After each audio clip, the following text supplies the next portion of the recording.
Hello दोस्तों, मैं संदीप आप सबका अपने यूट्यूब चैनल ज्ञान आरबल में स्वागत करता हूं। दोस्तों, जैसा कि आपको पता है कि आज पेपर आपका हो चुका है पहले मीटिंग का। ठीक, आज 19 तारीख है और पहले मीटिंग का पेपर हो चुका है दोस्तों। तो देखिए, हिंदी का हमें कुछ मिला है मगर पेपर थोड़ा सा मतलब इसकी क्वालिटी जो है थोड़ा कम है, आप लोग एडजस्ट कर लीजिएगा। देखिए, अगर हमारे चैनल पर नए हैं तो सब्सक्राइब जरूर कर लेना। हम हिंदी का पेपर सॉल्व कराने जा रहे हैं दोस्तों। ठीक है, चलिए देखिए किस प्रकार के क्वेश्चन पूछे गए थे। देखिए, हिंदी अच्छी आई थी दोस्तों। ठीक है, इतना आसान भी नहीं था और इतना ज़्यादा कठिन भी नहीं था। जिससे हमने पढ़ाया है बहुत कुछ इससे मिला होगा आपको, आप खुद बताएंगे। चलिए शुरू करते हैं इसको सॉल्व करना दोस्तों। ठीक है, देखिए, कार्यालयी पत्र के अर्ध कार्यालयी पत्र व्यवहार इनमें से मुख्यतः किनके बीच किया जाता है। आपको पता है क्या होता है, ये कार्यालय होते हैं तो ये क्या होंगे आपको पता होना चाहिए। शासकीय अधिकारियों के लिए या किसी एक परिवार दूसरे परिवारों के लिए कभी नहीं होते हैं। अध्यापक छात्रों के लिए नहीं होते दोस्तों, अपने आपसी घनिष्ठ संबंधियों के लिए नहीं होते। कार्यालय जो होते हैं दोस्तों शासकीय अधिकारियों के लिए होते हैं। जैसे इनके बारे में हमने एक वीडियो बनाया था, आप लोगों ने देखा होगा या नहीं देखा होगा। चलिए हम आगे भी इस तरह से बनाते रहेंगे। चलिए अगला क्वेश्चन है, प्रत्येक इन संधि भेद है दोस्तों।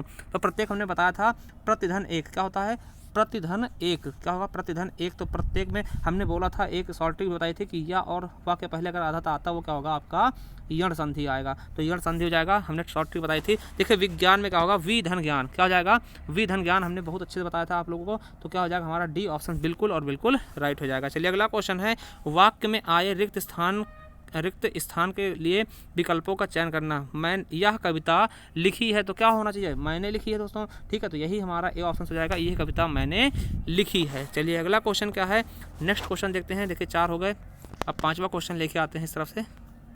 देखिए ये क्या है, देखिए बढ़िया क्वेश्चन आ गया। ये हमने बताया था आपको साहित्य अकादमी पुरस्कार के बारे में पूरा वीडियो डाला था। अगर आपने नहीं देखा होगा तो आपके लिए प्रॉब्लम खड़ी हो सकती है। आपको पता है रमेश चंद्र शाह को विनायक रचना के लिए सन 2014 में साहित्य अकादमी पुरस्कार से सम्मानित किया गया। ये किस विधा पे थी दोस्तों, तो पता होना चाहिए किसके लिए थी, उपन्यास के विधा पे आधारित थी दोस्तों। किस पे, उपन्यास के विधा पे आधारित थी। चलिए अगला क्वेश्चन है कि निम्नलिखित में से सामसायिक पद चुनिए। तो वायु वेग, वीर का पुत्र, राह का खर्च, पथ से भ्रष्ट।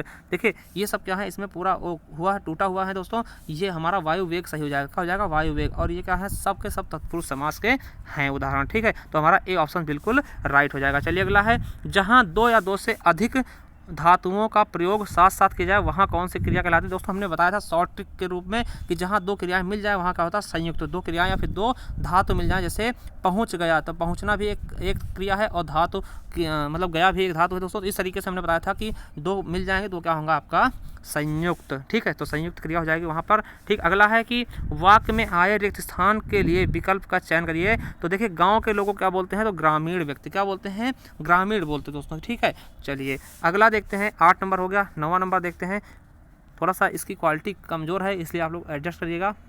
देखिए 9 नंबर आपके सामने क्वेश्चन लग चुका है। हमेशा एक जैसा रहना मतलब क्या होता है, आपको पता होना चाहिए। सूखे सावन न हरे भादो, ना सावन हरे ना भादो सूखे, मतलब क्या एक ही जैसा होता है। ठीक है, ये चीज़ आपको पता होना चाहिए। ठीक है, और देखिए ये हमारा सही कहा जाए। देखिए मुंह में राम बगल में छुरी का मतलब कपटी होना। ठीक है, तो ये सब चीज़ें हैं आपको याद रखना है। तो हमारा सही ऑप्शन का हो जाएगा डी नंबर। ज़्यादा टाइम वेस्ट नहीं करेंगे। चलिए हिंदी राम काव्य परंपरा के अंतर्गत एक विशिष्ट कृति कौन सी है, तो आपको पता होगा रामचंद्रिका दोस्तों। ठीक है, रामचंद्रिका याद रखेंगे। ठीक है, चलिए अगला क्या है, नेक्स्ट क्वेश्चन क्या है आपका, दिए गए विकल्प में वाक्य की रिक्ति के स्थान पर, मतलब कि मृग घास खा रहा है, तो मृग घास खा रहा है तो मृग का बछड़ा होगा या शिशु होगा या बच्चा होगा या शावक। तो यहाँ पे हमारे हिसाब से शावक होना चाहिए। शावक वैसे खरगोश के बच्चे कहते हैं, तो यहाँ पर शावक होना चाहिए था। ठीक है, तो डी ऑप्शन से।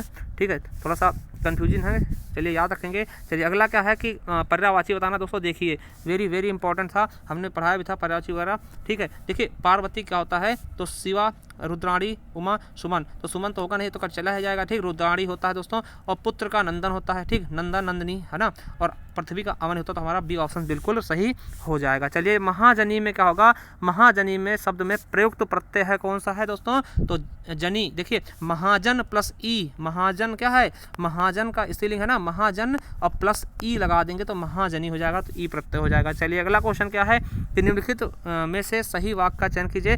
मुझे बहुत आनंद आती है, तो गलत हो जाएगा। मुझे बहुत आनंद आते हैं, तो ये भी गलत है। मुझे बहुत आनंद आता है, मुझे बहुत आनंद आता है, तो ये सही हो जाएगा हमारा सी ऑप्शन। चलिए राम कुमार वर्मा ने प्रेमाख्यान परंपरा का प्रवर्तक किसे माना गया है दोस्तों।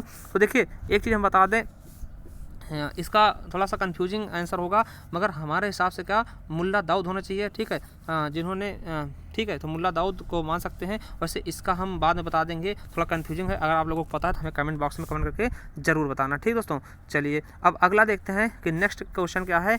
17 नंबर देखिए, 17 नंबर क्वेश्चन का आ चुका है कि रामविलास शर्मा को साहित्य अकादमी पुरस्कार किस वर्ष प्रदान किया गया। दोस्तों देखिए, बहुत ही अच्छा क्वेश्चन। देखिए, साहित्य अकादमी आप पढ़ के जाइएगा अगर आपका पेपर लगा हुआ है, क्योंकि इससे क्वेश्चन तो बहुत पूछे जा रहे हैं दोस्तों। तो आपको पता है कब 1970 में, कब 1970 में दिया गया था। और किसके लिए दिया गया था, तो निराला की साहित्य साधना के लिए। साहित्य अकादमी पुरस्कार जरूर पढ़ लेना, निराला की साहित्य साधना के लिए दिया गया था 1970 में। चलिए अगला क्वेश्चन क्या है कि माखनलाल चतुर्वेदी को किस रचना पर साहित्य अकादमी पुरस्कार मिला है। तो माखनलाल चतुर्वेदी को हमने बहुत बार पढ़ाया कि प्रथम जो साहित्य अकादमी पुरस्कार है इन्हीं को दिया गया था दोस्तों। किसके लिए, आपको पता होना चाहिए। देखिए, इन्हीं को का प्रथम साहित्य अकादमी पुरस्कार दिया गया था हिम तरंगिणी के लिए दोस्तों। किसके लिए, हिम तरंगिणी के लिए। हमारा सी ऑप्शन राइट हो जाएगा और प्रथम दिया गया था दोस्तों। आप बात करते हैं कब, तो 1955 में इन्हें पहला दिया गया था। ठीक है, तो हिम तरंगिणी के लिए हमारा सी ऑप्शन का होगा बिल्कुल राइट हो जाएगा। चलिए अगला है, राष्ट्र में ई लगाने से कहा हो जाएगा दोस्तों, राष्ट्रीय हो जाएगा। बिल्कुल सही, हमारा राष्ट्रीय हो जाएगा 19 का सी नंबर। ठीक है, तो देखिए अगला है कि गणपत चंद्रगुप्त ने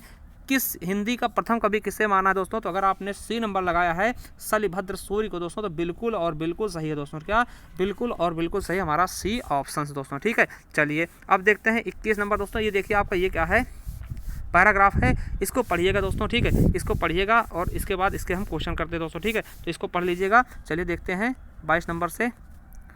देखिए क्या पूछा गया है कि निम्नलिखित में से किसका कोई भी सिद्धांत अपने आप में कभी निरपेक्ष, अकाट्य या परम सत्य नहीं हो सकता दोस्तों। तो बिल्कुल सही ऑप्शन क्या हो जाएगा हमारा, विज्ञान बी नंबर। चलिए अगला क्या है कि न्यूटन का सिद्धांत किसकी वजह से परिष्कृत हुआ। तो किसकी वजह से परिष्कृत हुआ दोस्तों, हमारा 23 का बिल्कुल सही ऑप्शन क्या हो जाएगा, ए नंबर। क्या, क्वांटम फिजिक्स दोस्तों। ठीक है, चलिए अगला क्या है कि आज भी उपग्रहों के प्रक्षेपण में किसका प्रयोग होता है दोस्तों। तो किसका प्रयोग होता है ये आपको बताना है। तो हमारा 24 का बिल्कुल सही ऑप्शन क्या हो जाएगा, सी नंबर, गुरुत्वाकर्षण सिद्धांत का दोस्तों। ठीक है, चलिए अगला है, किसने न्यूटनवाद को झूठा करार दिया दोस्तों। देखिए बहुत ही अच्छा क्वेश्चन है, किसने न्यूटनवाद को झूठा करार दिया। देखिए इसको आपको छांट के करना, कोई ये ऐसा मत कहिएगा जीएस का क्वेश्चन आ गया दोस्तों। तो किसने, क्वांटम फिजिक्स दोस्तों, ये बिल्कुल सही ऑप्शन हो जाएगा हमारा बी नंबर। चलिए 26 नंबर देखते हैं। देखिए उद्घाटन हमने बहुत बार पढ़ाया है, संधि में हमने शामिल भी किया था। तो उद्घाटन का उत्धन घाटन दोस्तों क्या हो जाएगा, व्यंजन संधि दोस्तों। हमने बताया था कि हलंत लगेगा, व्यंजन संधि होगा। ठीक है, तो याद रखें उद्घाटन में क्या,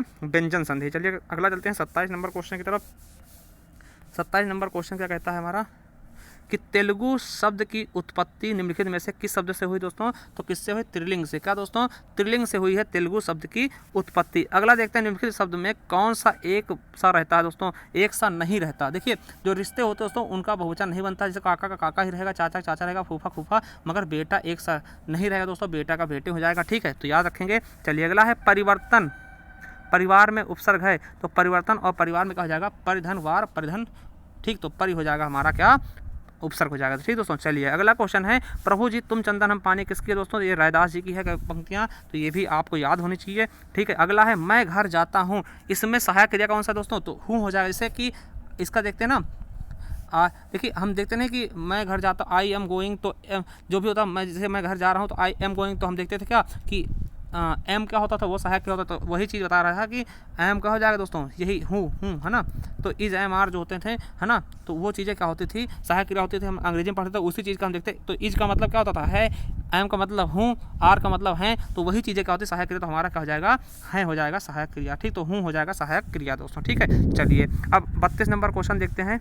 चलिए 32 नंबर क्वेश्चन का कन फटा में कौन सा समास का भेद उदाहरण है दोस्तों। देखिए कन फटा, देखिए कान की विशेषता क्या है, फटाकन, फटाकन दोस्तों। ठीक है, तो देखिए इसमें आपका क्या होना चाहिए, कर्मधारय समास होना चाहिए। ठीक है, तो ये चीज़ें आपको याद रखना है। चलिए अगला है, दो चट्टानों पर साहित्य अकादमी पुरस्कार पाने वाले व्यक्ति। तो किसको मिला था दो चट्टानों के लिए दोस्तों, आपको पता होना चाहिए, हरिवंश राय बच्चन को दो चट्टानों के लिए दिया गया दोस्तों। किसको, दो चट्टानों के लिए हरिवंश राय बच्चन को 1968 में दिया गया दोस्तों। देखिए साहित्य अकादमी पुरस्कार 3 क्वेश्चन आ चुके हैं। ठीक है, अगला है कि निम्नलिखित शब्दों में से यौगिक शब्द की पहचान कीजिए। तो यौगिक शब्द कौन सा, देखिए यौगिक शब्द क्या होता है, जुड़ के बनते हैं दोस्तों। ठीक है, किसी चीज़ से जुड़ के बनते हैं। मुरलीधर में क्या होगा, ये योग रूढ़ हो जाएगा क्योंकि इसका तीसरा अर्थ निकलेगा। पंकज भी योग रूढ़ होगा। और पुस्तक क्या होगा, रूढ़ शब्द होगा, इसका तोड़ा नहीं जा सकता। तो दोस्तों परम औषधि है ना, परमौषध ये क्या होगा हमारा, यही हमारा डी ऑप्शन का होगा, बिल्कुल सही हो जाएगा। चलिए अगला है, इस पर्वतीय क्षेत्र में सर्वस्व शांति है, इस पर्वतीय क्षेत्र में सर्वत्र शांति है, या फिर इस पर्वतीय क्षेत्र में सर्वविदित शांति है, या फिर सर्वहारा शांति है दोस्तों। तो इसका सही ऑप्शन क्या होना चाहिए? सर्वत्र, मतलब सब जगह है ना, इस पर्वत में सर्वत्र शांति है दोस्तों। तो हमारा बी ऑप्शन बिल्कुल सही हो जाएगा। चलिए अगला देखते हैं कि बूढ़ी औरत ने कपड़े मांगे। ठीक है, देखिए क्या भरना है, मुहावरे भरना है। बूढ़ी औरत ने कपड़े मांगे और मालिक ने मना कर दिया, तो तभी किसी ने कहा कि इन तिलों से तेल नहीं निकले, तेल नहीं, इन तिलों में तेल नहीं। दोस्तों यही हो जाएगा हमारा सही ऑप्शन, क्योंकि ये अमीर थे तो मतलब तिलों में क्या तेल नहीं है, मतलब कि इतने होने के बाद भी ये नहीं दे सकते कुछ ना, तो ये कहा गया। अगला है निम्नलिखित में से कौन सा समास विग्रह वाला पद है दोस्तों? तो कौन सा है? नगर प्रवेश, कार्य दक्ष, कला प्रवीण, या फिर रणशूर दोस्तों। तो इसका सही ऑप्शन क्या होगा ये आपको बताना है। तो इसका सही ऑप्शन हो जाएगा बिल्कुल सही, कार्य में दक्ष दोस्तों। ठीक है, तो हमारा डी ऑप्शन बिल्कुल राइट होगा। तो चलिए देखिए यही थे हमारे क्वेश्चन। देखिए थोड़ा सा क्वालिटी कम थी दोस्तों। ठीक, और आपको हम लिंक दे रहे हैं दूसरे चैनल का। अगर हम अगला कुछ लेकर आते हैं दोस्तों तो उसी चैनल पे हम अपलोड करने वाले हैं। ठीक, तो उस चैनल को भी सब्सक्राइब कर लीजिएगा, उसका लिंक हम नीचे दे देंगे। और वहाँ से देखिए आपको बहुत सारी वीडियो हमने बनाई है, एक एक क्वेश्चन लगभग हमारे वीडियो से फंसे हैं दोस्तों, वो आप खुद बताएंगे अगर आपने देखा होगा। ठीक है, तो चलिए थैंक यू, मिलते हैं अगले वीडियो के साथ। ठीक है, तब तक के लिए चैनल सब्सक्राइब कर लेना, बेल आइकन जरूर प्रेस करना दोस्तों। थैंक यू, धन्यवाद।